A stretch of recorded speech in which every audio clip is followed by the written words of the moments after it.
قربانی کا اہتمام آپ اپنے وجوب کے اعتبار سے کریں۔ مسائل آپ علماء سے سنتے رہتے ہیں، ان میں ایک مسئلے کو بہت زیادہ ابھی بھی سمجھا نہیں پائے ہم، یا لوگ اس کو سمجھ نہیں پا رہے ہیں کہ مرحومین کی طرف سے قربانی کرنے پر بڑا زور دیا جا رہا ہے، اور جو لوگ باحیات ہیں جن کے اوپر قربانی واجب ہے، اپنا نام چھوڑ کر اپنے والدین کا نام، دادا دادی کا نام، حضور کا نام، پیر و مرشد کے نام کو ترجیح دے رہے ہیں، یہ اسلامی طریقے کے خلاف ہے۔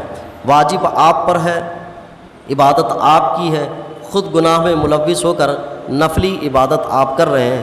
اس کی تمثیل مجھے کبھی سمجھ آتی ہے، ایک آدمی قرضہ مانگنے کے لیے ہمارے پاس آیا ہوا ہے، اور وہ کہہ رہا ہے کہ میرا قرضہ دے دو، اور ہم اس سے پوچھ رہے ہیں کیا پئیں گے آپ، ٹھنڈا پئیں گے کہ چائے پئیں گے، گرم پئیں گے کہ چائے پئیں گے؟ آپ بار بار اس سے پوچھ رہے ہیں، وہ بندہ کہہ رہا ہے کہ یار میرا قرضہ ادا کرو، تو کہہ رہا ہے کہ نہیں آئیے نا، آپ بیٹھیں، تشریف رکھیں، بہت اچھی نشستیں ہیں، اور بندہ کہہ رہا ہے میرا قرضہ دے دو، اور بندہ کہہ رہا ہے نہیں میں آپ کے لیے گرم چائے منگاتا ہوں۔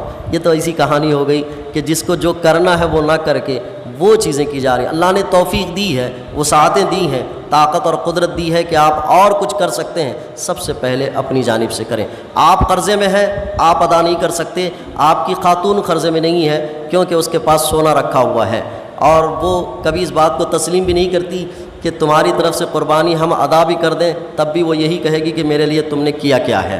تو یہ جملے بھی سننے بھی ہیں، کرنے بھی ہیں، وجوب کی ادائیگی بھی ہمیں اور آپ کو کرنی ہے۔ مرحومین کے مقابل میں زندے جو حضرات ہیں پہلے ان کی قربانی کریں، پھر اس کے ساتھ ساتھ دوسرا نابالغ بچوں کو شامل کرنا ضروری نہیں ہے۔ طاقت اور وسعت ہے، آپ کو اللہ نے دیا ہے تو ان کو بھی شامل کر لیں۔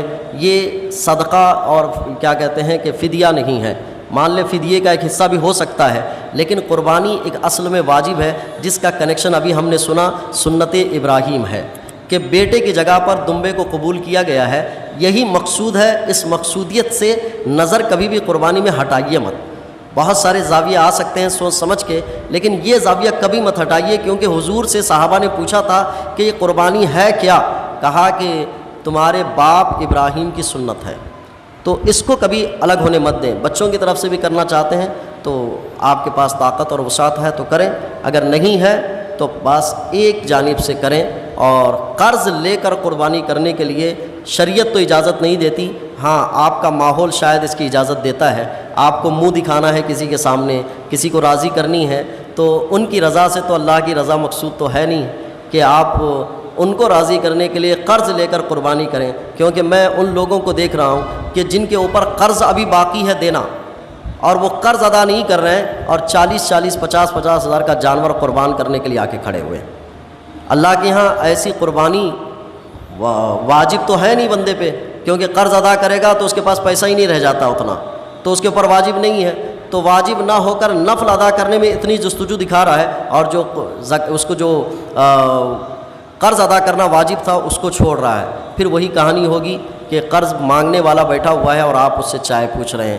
آپ لوگوں کو خوش کرنے کی کوشش کر رہے ہیں، اس سے لوگ خوش نہیں ہوں گے۔ جن کے پاس گوشت آپ کا پہنچے گا تھوڑی دیر خوش ہوں گے، لیکن قرض دار تو بہرحال ناخوش ہی رہیں گے، ان کو تو آپ کا پیسہ چاہیے، قربانی کا گوشت نہیں۔